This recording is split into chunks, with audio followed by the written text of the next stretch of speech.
أعوذ بالله من الشيطان الرجيم بسم الله الرحمن الرحيم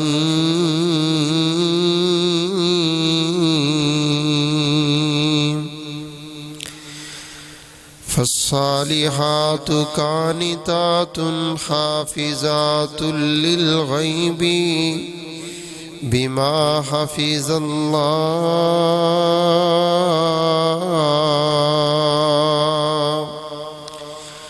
وقال النبي صلى الله عليه وسلم إذا صلت خمسها وصامت شهرها وأحسنت فرجها وأطاعت بالها فلتدخل من أي أبواب الجنة شاءت۔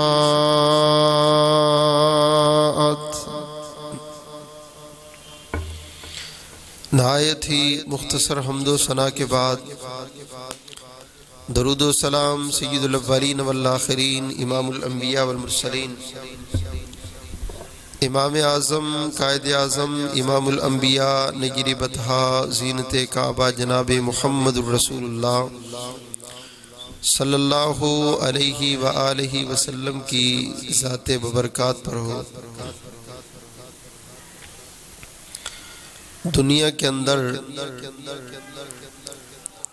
جس طرح مردوں نے ایک عظیم کردار اور ایک عظیم زندگی گزاری ہے، اسی طرح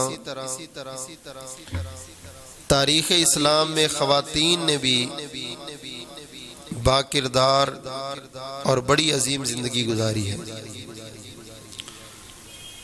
اگر ابو بکر صدیق رضی اللہ تعالیٰ عنہ کی قربانیاں دیکھی جائیں تو اسلام ان کی قربانیوں پر ان کو صدیق اکبر کا لقب دیتا ہے، اور خواتین میں اگر قربانیاں دیکھی جائیں تو سیدہ خدیجہ کو بھی اسلام خدیجۃ الکبریٰ کا لقب دیتا ہے۔ رسول کریم صلی اللہ علیہ وسلم نے فرمایا دنیا میں مرد تو کامل ترین عقل والے بڑے آئے ہیں جنہوں نے اپنی دنیا کو بھی بچایا اور اپنے دین کو بھی بچایا، مگر عورتوں کے اندر آپ نے فرمایا خدیجۃ الکبریٰ ہے، آسیہ فرعون کی بیوی ہے، اور عیسیٰ علیہ السلام کی والدہ مریم ہے، اور ساری عورتوں پر عائشہ رضی اللہ تعالیٰ عنہ کو اس طرح فضیلت ہے جس طرح سارے کھانوں پر سرید کو فضیلت ہے۔ تو گویا کہ اسلام میں بڑی باوقار، بڑی باہمت، بڑی پاک دامن اور بڑی باعزت زندگیاں گزارنے والی وہ خواتین بھی ہیں۔ اللہ نے ان کو بھی دنیا کی خواتین کے لیے آئیڈیل، ہیرو اور اسوہ حسنہ قرار دیا ہے، تاکہ ہر آنے والی خاتون وہ اپنی زندگی میں عزت و وقار کو حاصل کرنے کے لیے جب تک ان خواتین کو اپنا اسوہ نہیں بنائے گی وہ کامیاب نہیں ہو سکتی۔ اور واللہ ان کی سیرت و کردار میں اللہ تعالیٰ نے امت مسلمہ کی خواتین کے لیے بڑے سبق رکھے۔ قرآن مجید میں اللہ تعالیٰ نے ایک خاتون کا ذکر کیا ہے جو محلات میں رہنے والی شہزادی تھی،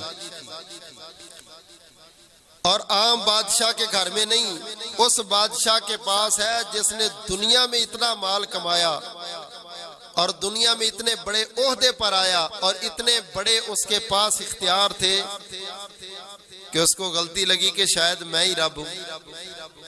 اس نے اپنے آپ کو رب العالمین کا اپنی قوم کو نعرہ دیا کہ سب سے بڑا دنیا میں رب کون ہے، وہ معاذ اللہ اپنے آپ کو سب سے بڑا رب کہلوانے لگا۔ میرے محترم بھائیو، اس کے گھر میں رہنے والی عورت ہے، اس کو اللہ نے ساری نعمتیں دی ہیں، سارے ناز و نخرے ہیں، ساری اس کے پاس چیزیں موجود ہیں، مگر جب دل میں ایمان آ گیا تو اس نخروں والی زندگی میں رہنے والی عورت، اس کا فوراً انداز کیسے بدل گیا، اس کی فوراً کیفیت کیسے بدل گئی۔ اب اس کے لیے من پسند وہ دنیا کی سہولیات نہیں ہے، بلکہ اس کی سب سے بڑی خواہش، سب سے بڑی خوشی اور سب سے بڑی رونق انہی چیزوں میں ہے جن چیزوں میں رب العالمین کی پسند ہے۔ وہ عورت بھی اپنی پسند کو اسی پر ترجیح۔ اللہ تعالیٰ نے قرآن مجید میں اس فرعون کا ذکر کیا تو فرمایا وَفِرْعَوْنَ ذِی الْأَوْتَادِ، یہ بدبخت دنیا میں بڑے بڑے ظالم آئے، مگر فرعون جیسا ظالم دنیا نے نہیں دیکھا، جس کے ظلم کا انداز یہ تھا کہ اپنی بیوی کے ہاتھوں پر اور اپنی بیوی کے جسموں پر لوہے کے کیل لگا دیتا۔ آپ اندازہ کریں یہ کتنی بڑی تکلیف ہے، جسم کے اندر لوہے کے کیلوں کا لگنا۔ اور جب یہ لوہے کے کیل لگاتا تھا تو سخت دھوپ میں کھڑی کر دیتا تھا سیدہ آسیہ رضی اللہ تعالی عنہا کو۔ مسند ابو یعلا میں ہے، رسول کریم صلی اللہ علیہ وسلم نے فرمایا جب دھوپ لگنے لگتی تو اللہ فرشتوں کو حکم دیتے، فرشتے سیدہ آسیہ کے سر کے اوپر اپنے پروں کا سایہ کر لیتے۔ نورانی فرشتوں کا سایہ ملا جب اس نے دنیا کی زینت کو اور دنیا کے ساز و سامان کو ایک سائیڈ پہ کر دیا رب رحمان کی محبت کی خاطر۔ اللہ اکبر کبیرہ۔ حالانکہ عورت صنف نازک ہے، عورت کمزور چیز ہے، یہ تکلیفیں برداشت نہیں کر سکتی۔ آج لوگ کہتے ہیں نا بیٹی کا رشتہ کر دیا فلاں مسلک میں، فلاں برادری میں، وہ بیچاری لڑکی تھی کیا کرتی، وہ بھی جا کے 4 سالوں کے بعد اسی مذہب پر ہو گئی۔ اللہ کی قسم اس نے ایمان اور دین کو نہیں سمجھا۔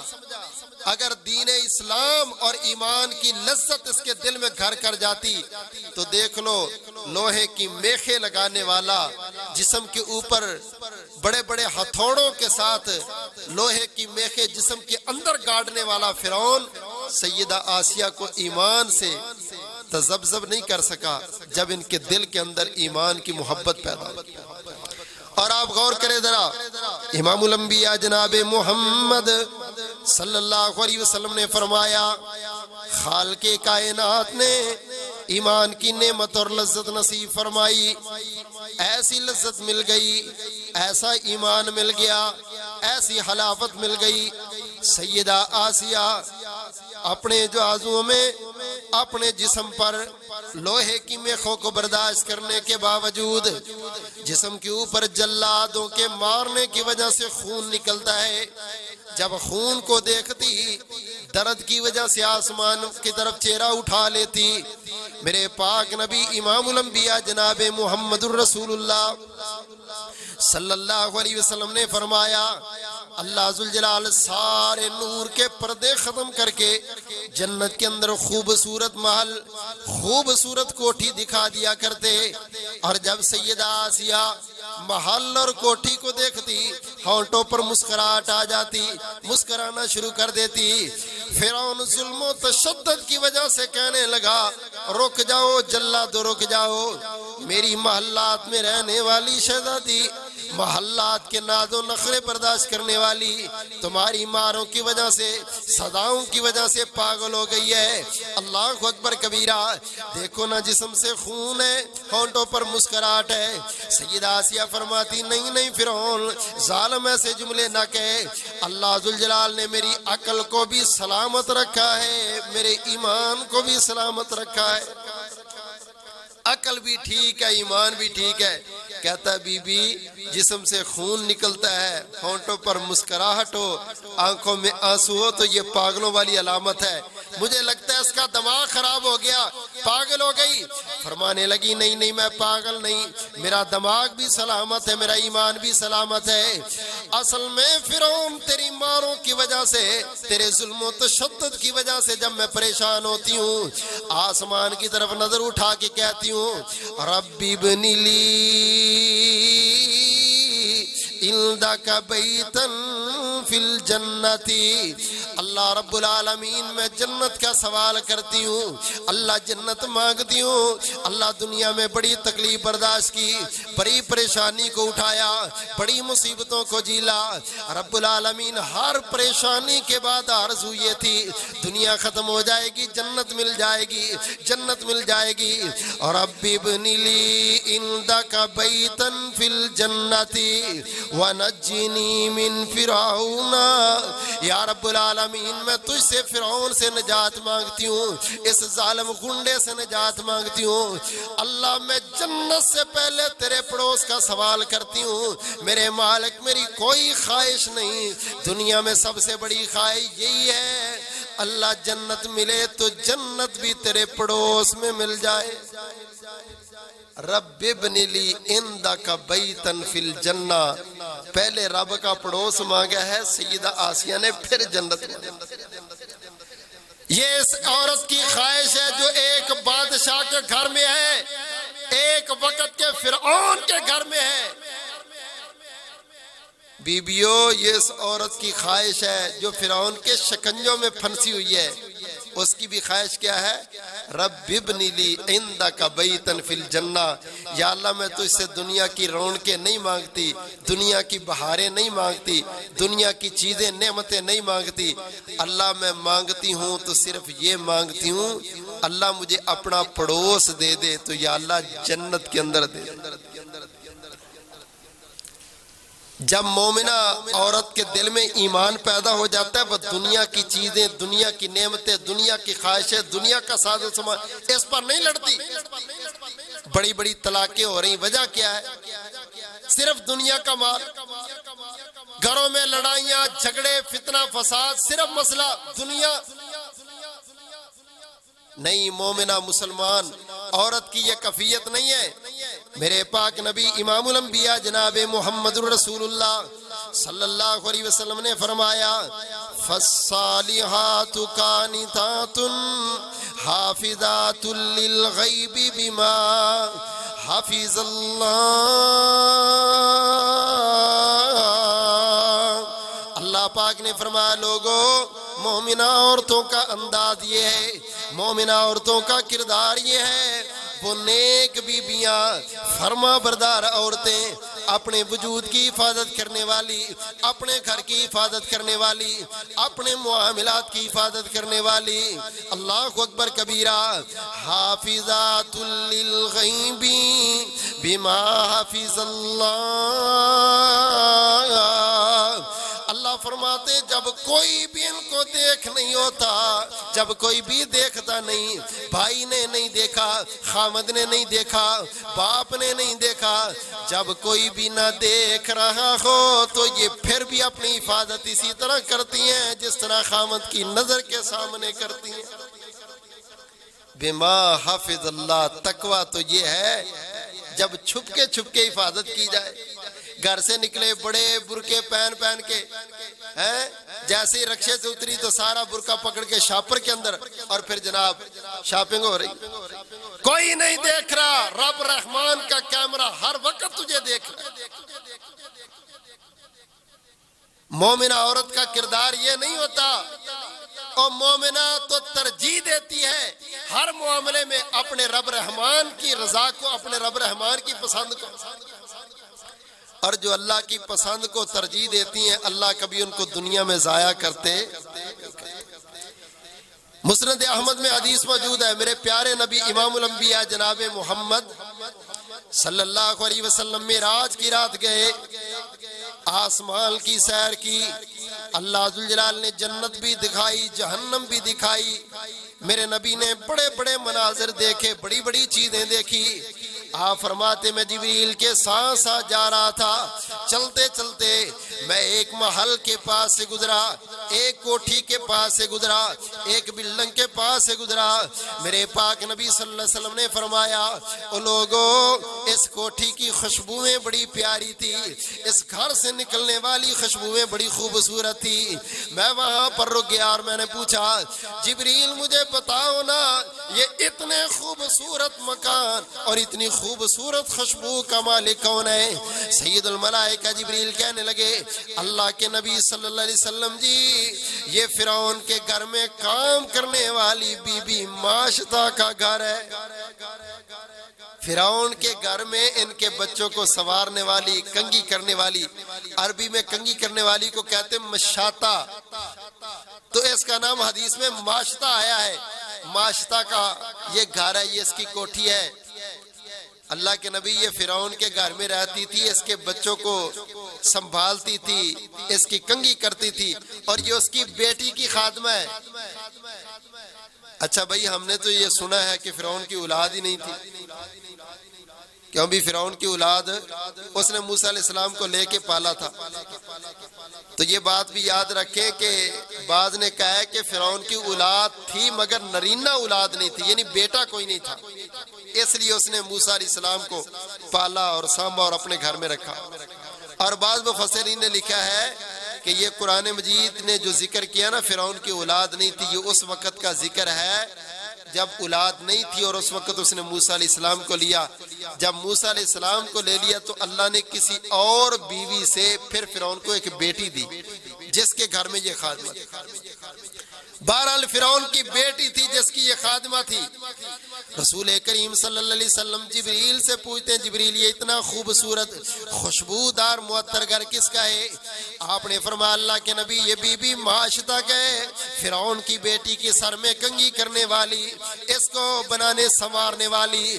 ایک دن کنگھی کرتے کرتے اس کے ہاتھ سے کنگھی زمین میں گری۔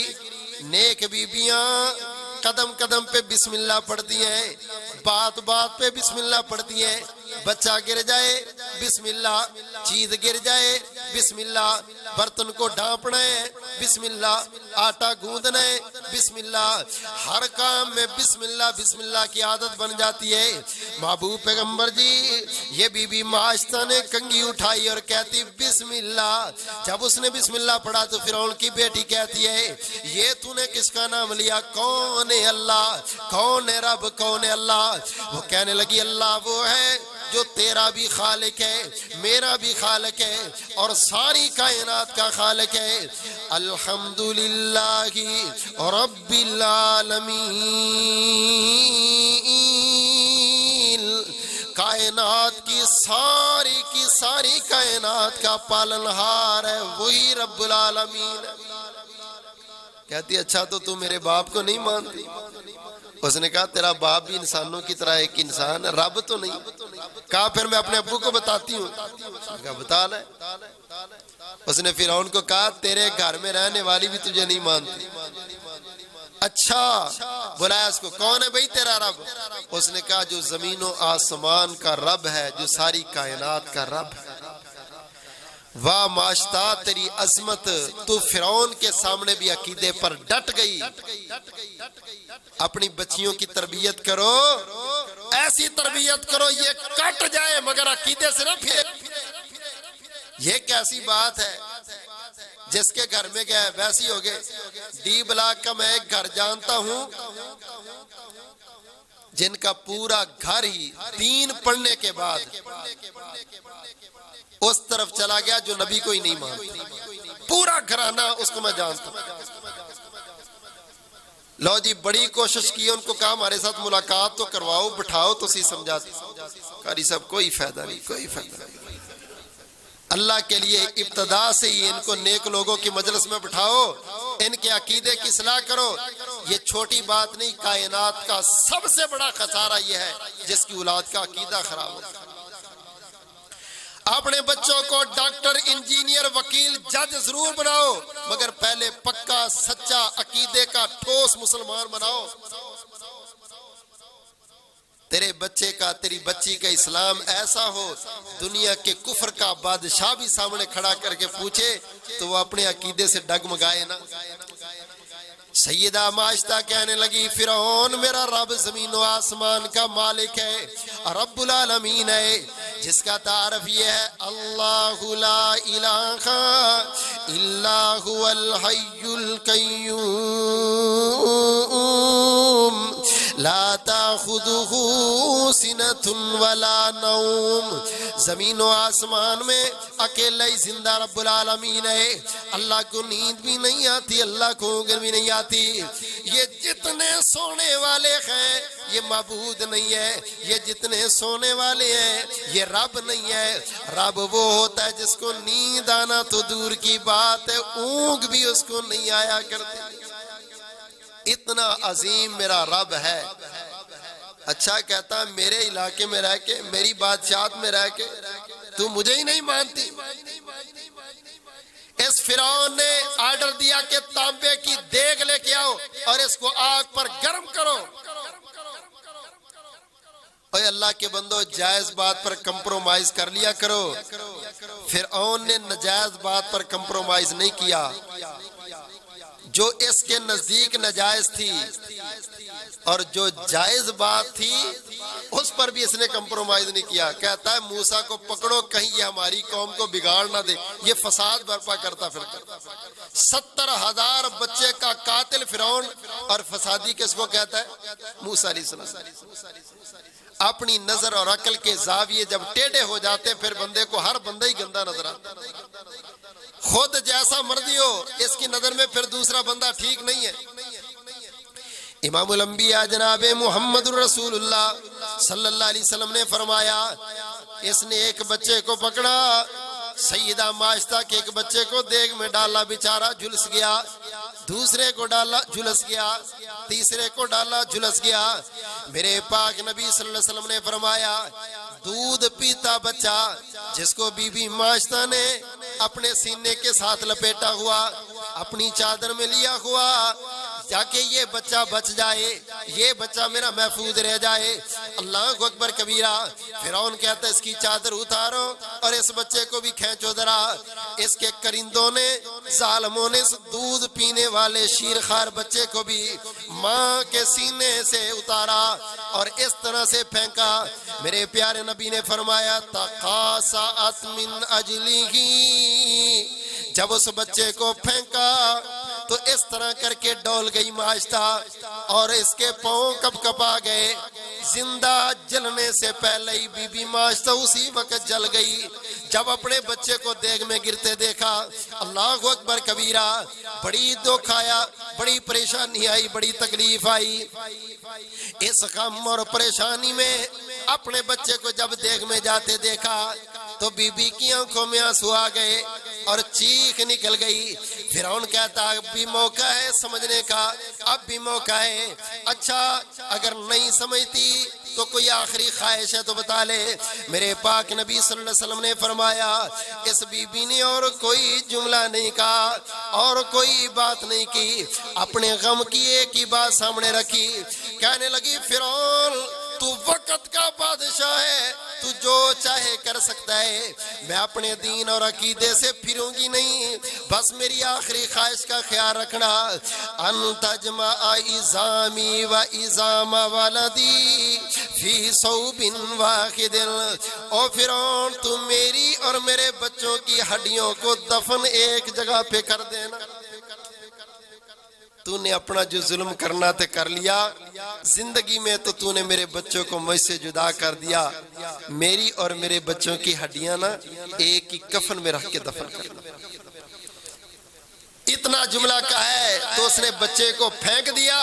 جیسے ہی بچے کو پھینکا، رسول کریم صلی اللہ علیہ وسلم نے فرمایا، یہ بچہ بول کے کہتا ہے اماں ڈر نہیں، اماں ڈر نہیں۔ اللہ اکبر کبیرہ۔ یا امت اقتحمی، او میری ماں دیر نہ کر، اقتحمی، او میری ماں تاخیر نہ کر، سوچنا یہ دیکھنے میں دوزخ ہے، اندر تو آ، میرے رب نے بڑے مزے کی جنت بنائی۔ عبداللہ بن عباس کہتے ہیں جو 4 بچے گود میں بولے ان میں سے ایک بچہ یہ تھا، عیسیٰ ابن مریم، ولی جرائد کی گواہی دینے والا، سیدنا یوسف علیہ السلام کی گواہی دینے والا اور بی بی ماشتہ کا بیٹا، یہ 4 بچے جنہوں نے گود میں باتیں کی۔ اللہ اکبر کبیرہ۔ دیکھ لو بیویوں، یہ ہے ماؤں کا کردار، یہ ہے مومنہ عورت کا کردار۔ اس نے اپنے بچوں کو اور اپنے جسم کو جلوا دیا، مگر عقیدہ توحید سے، ایمان سے ڈگمگائی نہیں۔ اسی لیے میرے پاک نبی صلی اللہ علیہ وسلم نے فرمایا، آقا فرماتے میرے صحابہ، میں نے معراج کی رات جنت دیکھی اور محلات میں بڑی خوبصورت کوٹھی دیکھی جس کی خوشبو نے مجھے حیران کر دیا۔ جب میں نے جبریل سے پوچھا تو جبریل کہنے لگے، اللہ کے نبی یہ بی بی ماشتہ کی کوٹھی ہے، یہ بی بی ماشتہ کا مکان ہے، یہ بی بی ماشتہ کے محل ہے۔ اللہ اکبر کبیرہ۔ خالق کائنات نے فرمایا، فالصالحات قانتات حافظات للغیب بما حفظ اللہ۔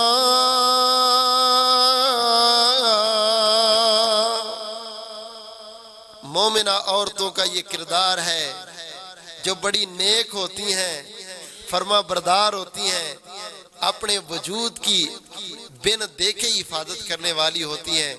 کوئی ان پر نگرانی نہیں کرتا، ان پر خامدوں کو ضرورت نہیں ہے پیرے لگانے کی، ان کے موبائل چیک کرنے کی، ان پر خفیہ نظریں رکھنے کی۔ بیٹوں کو ضرورت نہیں ہے، بھائیوں کو ضرورت نہیں پڑتی، والدین کو ضرورت نہیں پڑتی۔ یہ نیک عورت کی صفت ہے، حافظات للغیب بما حفظ اللہ۔ جو رب سے ڈر گئی اس کو دنیا میں کسی اور سے ڈرنے کی پھر ضرورت باقی نہیں۔ جو اللہ سے حیا کرتی ہے اس کو دنیا میں کسی اور سے پھر حیا کرنے کی ضرورت نہیں رہتی۔ اس کا حیا معیاری ہوتا ہے۔ دعا کرو اللہ ہماری خواتین کو بھی ایسا کردار نصیب فرمائے، اللہ ہماری بیٹیوں کو بھی ایسی استقامت نصیب فرمائے۔ غور کرنا ذرا، میرے پاک نبی امام الانبیاء جناب محمد صلی اللہ علیہ وسلم کی صحابیہ ام سلیم انس رضی اللہ تعالیٰ عنہ کی والدہ ہیں۔ اللہ اکبر کبیرہ۔ ام سلیم کا نکاح مالک بن نضر سے ہوا۔ مالک بن نضر کافر ہیں، ام سلیم مسلمان ہیں۔ یہ ملک شام چلے گئے، وہیں پر رہے اور فوت ہو گئے۔ حضرت انس بھی اپنی امی ام سلیم کے ساتھ آگئے۔ رومیسہ اس بی بی کا نام ہے، بڑی نیک عورت ہے، بڑی اچھی عورت ہے، بڑی ہی زیادہ عقل مند اور بصیرت والی عورت ہے۔ جب اس کا خاوند فوت ہو گیا، عدت گزر گئی، جناب ابو طلحہ نے نکاح کا پیغام بھیجا۔ ابو طلحہ بھی کافر ہے۔ اللہ اکبر کبیرہ۔ ام سلیم نے ابو طلحہ کو بلایا، کہنے لگی ابو طلحہ تو نے بار بار پیغام نکاح بھیجے میری طرف، میں نے کوئی جواب نہیں دیا۔ ابو طلحہ اصل بات یہ ہے تو کافر ہے، میں مسلمان ہوں۔ ابو طلحہ تیرا میرا گزارا نہیں ہو سکتا جب تک ہم دونوں ایک دین ایک اسلام پر نہ جائیں۔ ابو طلحہ اور کوئی بات نہیں، مجھے صرف ایک ہی بات تیرے ساتھ نکاح کرنے میں مانے ہے کہ ابو طلحہ تیرا دین اور ہے، میرا دین اور ہے، تیرا عقیدہ اور ہے، میرا عقیدہ اور ہے۔ آج ہم سب کچھ دیکھتے ہیں بچی کا نکاح کرتے ہوئے، قوم، برادری، کاروبار، گھر، سہولیات نہیں دیکھتے تو عقیدہ نہیں دیکھتے۔ او کوئی نہیں جی بچہ بے نماز ہے تو نمازی بن جائے گا، کوئی نہیں انشاءاللہ جی بچی پڑی خود ہی سیدھا کر لے گی، اس کو سیدھا نہیں کرتی، وہ خود سیدھا ہو جاتی۔ پتہ چلتا چند دنوں کے بعد اس نے بھی ماتھا ٹیکنا شروع کر دیا جا کے۔ اللہ اکبر کبیرہ۔ تو نے کیا دیا ہے اپنی اس بیٹی کو جس سے عقیدہ بھی چھن گیا ہے، جس سے اس کی عظیم جنت کا راستہ ہی چھن گیا۔ اللہ کی قسم سب سے پہلے عقیدہ دیکھو، بعد میں کوئی اور چیز دیکھو۔ اچھا یہ تو کہہ دیتے ہو بچہ نمازی بن جائے گا، یہ کبھی نہیں کہتے چل غریب ہے تو بچہ امیر ہو جائے گا، وہاں پر ساری چیزیں دیکھتے نہیں جی نہیں، اسی بچی نو بھوکا مارنا جیندیا جی تکا تو نہیں نہ دے سکتے۔ اللہ اکبر۔ جس کے پاس دولت نہیں ہے اس کو تو دھکا سمجھتا ہے، اور جس کے پاس عقیدہ نہیں وہاں تو کچھ نہیں سمجھتا۔ عقیدہ دیکھو، اللہ کے لیے عقیدہ۔ ام سلیم رضی اللہ تعالیٰ نے کہتی ہیں ابو طلحہ تیرے اور میرے نکاح میں ایک ہی مسئلہ ہے۔ ابو طلحہ کہتے اچھا ام سلیم اگر میں مسلمان ہو جاؤں پھر نکاح کر لے گی؟ اس نے کہا جی پھر میں نکاح کر لوں گا۔ واہ ام سلیم، تو نے اپنا نکاح کرنے کے لیے شرط بھی اسلام لگائی۔ ابو طلحہ جب برات لے کے آئے تو کہا حق مہر لکھاؤ۔ ام سلیم نے کہا میرا حق مہر ابو طلحہ کا اسلام ہے۔ حضرت انس کہا کرتے تھے لوگو میں وہ بیٹا ہوں جس کی ماں کا حق مہر اسلام تھا۔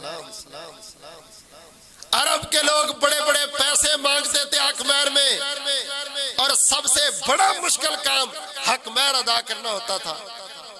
اچھا بڑی تکلیف والی بات ہے، حق مہر کا نا ہم نے انداز بدل دیا۔ وہ جس بیچارے کی بیٹی ہے وہ 12-15 لاکھ کا سامان بھی دے اور اپنی بیٹی بھی دے، اگر وہ کہہ دینا کہ حق مہر میں لوں گا 5 لاکھ تو آگے سے جواب پتہ کتنا؟ اچھا پھر تو رشتہ دینا یا تھی بیچنی ہوں؟ معاذ اللہ، یہاں پر آ کے انداز دیکھو کیسا بدل۔ وہ جی دیکھو وہ تو پیسے مانگ رہا تھا، اس نے تو بیٹی بیچنی ہے۔ اور بھئی حق مہر کیا ہے؟ اسلام نے اختیار دیا عورت کو، وہ 10 لاکھ مانگ سکتی ہے، وہ 50 لاکھ مانگ سکتی ہے۔ عورت 50 لاکھ مانگے تو آپ کو 50 لاکھ دینا چاہیے۔ الٹی گنگا چار رہی ہے، وہ بیچارہ بیٹی بھی دے رہا ہے، 15 لاکھ کا سامان بھی دے رہا ہے، اور ناک بھی اس کی نیچے سے نیچے ہے۔ پتہ نہیں جی کوئی سامان پسند آئے گا کہ نہیں آئے گا۔ 2 سال گزرتے تو لڑکا کہہ دیتا ہاں جی سوہرے نے باقی تو سب کچھ دیتا، فریج دینا بھول گئے سب۔ اس بیچارے کے سکول کی فیسیں بھی چاہیے سوہرے کو دے کر کے آئے، کیونکہ پڑھا ہے نا شادی اس کی بیٹی کے ساتھ۔ ایسی کمینگی والی بات کریں گے نا، فریج دینا بھول گئے تھے۔ اوے اللہ کے بندو یہ کون سے زاویہ تم نے بنا لی؟ تو نے تو سارا کچھ اس بیٹی کو بنا کے دینا، اپنی آنے والی بیوی کا سارا خرچہ تیرے ذمہ تھا۔ اگر سسرال نے اپنی مرضی سے 2-4 چیزیں دے دیے تو خوشی سے قبول کر، وگرنہ یہ لینے کا تیرا حق نہیں ہے، تو پہلے شرطیں لگا۔ ام سلیم رضی اللہ تعالیٰ عنہ کہتی ہیں ابو طلحہ تو مسلمان ہو جا، اسلام ہی تیرا میرا حق مہر ہوگا۔ ابو طلحہ مسلمان ہو گئے، اللہ پاک نے بیٹا دیا، دوسرا بیٹا دیا، تیسرا بیٹا دیا، اللہ نے بڑے بڑے نیک بیٹے دیے۔ اللہ اکبر کبیرہ۔ ایک بچہ بیمار ہو گیا، صحیح مسلم میں حدیث موجود ہے، توجہ کرنا، بچہ بیمار ہو گیا، اتنا بیمار ہوا، اتنا بیمار ہوا، بالآخر بیٹا فوت ہو گیا۔ سارا دن کام کاج کر کے ابو طلحہ تھکے تھکے گھر میں آئے، شام کو آئے، آ کے کہتے ام سلیم میرے بیٹے کا کیا حال ہے؟ فرمانے لگی ابو طلحہ تیرا بیٹا ہمیشہ ہمیشہ کے لیے سکون پا گیا، بہت زیادہ بہتر حالت میں ہے۔ اس نے سمجھا بہت زیادہ بہتر حالت میں، یعنی صحت کافی اچھی ہے۔ ام سلیم کہہ رہی تھی بہت زیادہ بہتر حالت میں، اس دنیا کی تکلیفوں سے جان چھوٹ کے وہ آخرت کے معاملے میں چلا گیا۔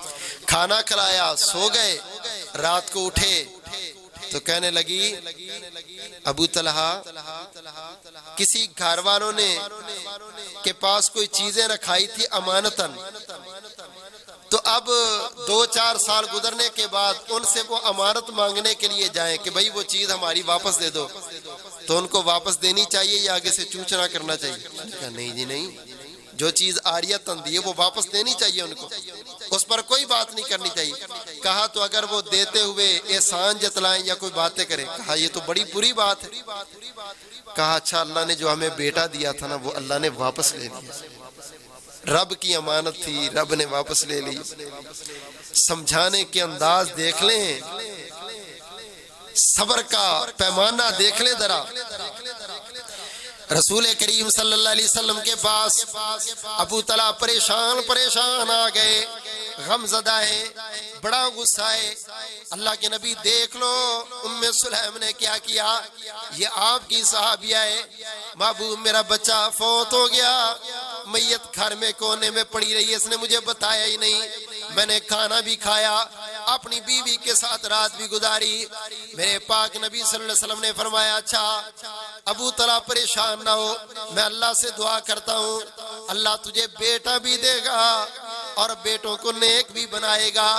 رسول کریم صلی اللہ علیہ وسلم نے دعا کی، صحابی کہتے ہیں اللہ نے ام سلیم کو بیٹا دیا، اس کا نام عبداللہ رکھا۔ عبداللہ کو اللہ نے 9 بیٹے دیے، 9 کے 9 نبی کی دعا کی وجہ سے حافظ قرآن تھے، عالم دین تھے۔ ام سلیم کے صبر کا پیمانہ، ام سلیم کے صبر کا نتیجہ ہے اللہ پاک نے فرمایا انما یوفی الصابرون اجرهم بغیر حساب۔